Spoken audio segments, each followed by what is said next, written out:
This is the new LEGO Marvel No Way Home Spider-Man vs Sandman final battle. Now I must admit, LEGO shopping on January the 1st was crazy. The queue was out the door into the car park and halfway down the next street. But I'm not too surprised given that it was the new year and there were so many new releases like the new Star Wars Battle Pack, the Roses, the Polaroid camera, and of course you've even got the Creator 3-in-1 retro camera. Basically so many good releases coming out this January. I think there was something crazy like over 100 new sets. Now you might have seen my video that I uploaded on the brand new Star Wars Battle Pack.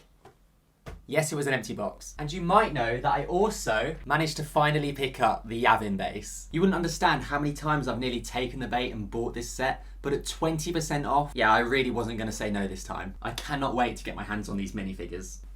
I'm distracting myself. But back to the point of this video before I distract myself any more than I already have done. Out of all the new releases, the set I was most anticipating in January was set 76280, the Spider-Man vs Sandman final battle, or as I like to call it, the Spider-Man No Way Home expansion set. But let's not get too carried away here because I think there's a reason you should and you shouldn't buy this set. But before I get to that, let's talk about what you do actually get from this build. So this set will cost you $38 if you live in the States, or if you're like me and you come from the land of fish and chips, then this set will cost you £32. You get 3 minifigures and one very messy and all over the place build. The minifigures you get are Spider-Man, Electro and Lizard, but here's the first caveat with all of this. 2 of the 3 minifigures are the same figures that are featured in the main No Way Home sets, the one that this set is an expansion for. So if you own 76261, the No Way Home final battle, then you are stuck with a duplicate Spider-Man and another Electro. But this time the Electro is nowhere near as good. Yes, the figure itself might be the same and it is personally my favourite figure you get from the main set, but I really feel for the new one with how badly it's been done at the back with the lightning bolts. Now I don't know whether or not this is to scale the minifigures more to the size of this new set, but at the end of the day it is only lightning bolts and I don't think it would have done any harm to include the exact same figure if you do want to just copy and paste it. Don't get me wrong, it's not like trying to add the original Ghost and Phantom together. Yes, LEGO got the new version right, but I think if they are trying to just descale this one, then they've done a really bad job with Electro. But I really just don't see why this would have been the reason in the first place. But sadly Electro just looks nowhere near as good as he did in the original No Way Home release. Now Tom Holland's Spider-Man I have never had any problems with. I think it's a fantastic figure and the detail with the printing and the dual molded legs. I think this is a fine addition to any Marvel set. Just when you look at the greater picture of this set, just like with Electro, I struggle to see why they've included both these figures twice. I do get this is maybe because it is its own separate release, but it still does really baffle me, especially having the original set. I don't really see the need for it because now I'm stuck with 2 minifigures that I don't really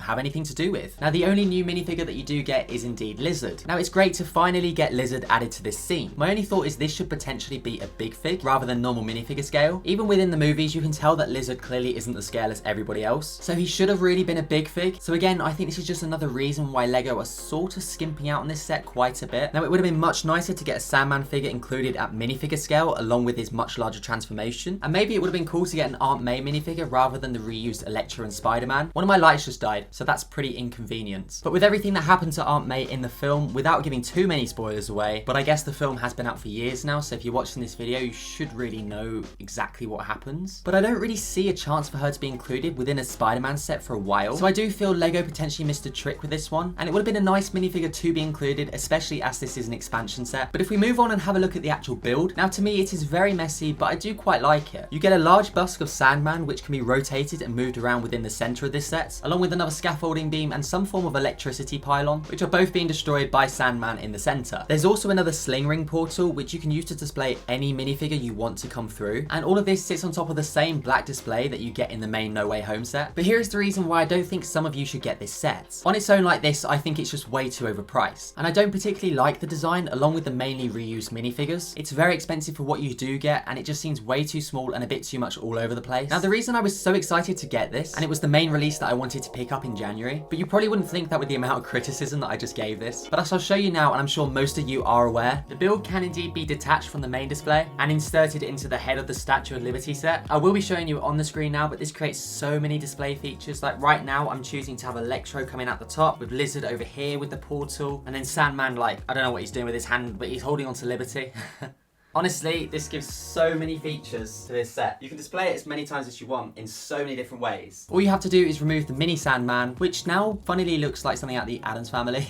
And then the big Sandman fits in sideways to the top of Lady Liberty's head. Now it can be a bit of a struggle and it does seem quite fragile. So it's not the most playable thing in the world. You're not going to be able to just fling it around and hope that it all sticks together. But it does create one spectacular display piece. Now don't get me wrong, to complete this you'll have to cough up something crazy like $140 US. But honestly, from the second this set was announced to be coming in January, I just knew I'd be getting it because I love the original set, and if I could expand on it and add some more to it, it just seemed like a no-brainer. I knew I had to do it. So that, guys, is the reason I think you should get this new Spider-Man No Way Home release. If you have the original much larger set, then it's the perfect expansion to complete the build. The only problem is, of course, the price. It is way too expensive at $38. So if you're not desperate to get it straight away, like me, hold off and wait for a sale. Because it's fairly annoying that I'm stuck with 2 duplicate minifigures, which I don't have a clue what to do with now. I guess I can say I have a pet spider. My spider's dead. Why do I always have to include such bad puns with every video?